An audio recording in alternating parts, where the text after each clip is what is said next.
You ask Tiger to solve. This deals with linear equations with one unknown. The final result is x equals -1/3. Let's solve it step by step.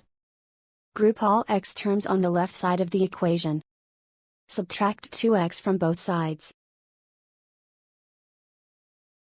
Group like terms.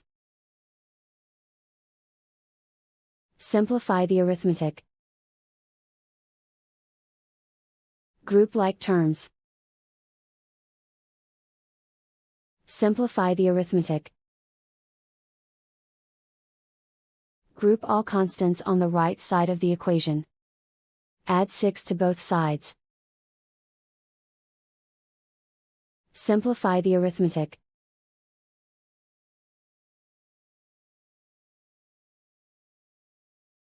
Isolate the x. Divide both sides by 6. Simplify the fraction. Find the greatest common factor of the numerator and denominator. Factor out and cancel the greatest common factor. And so the final result is x equals -1/3.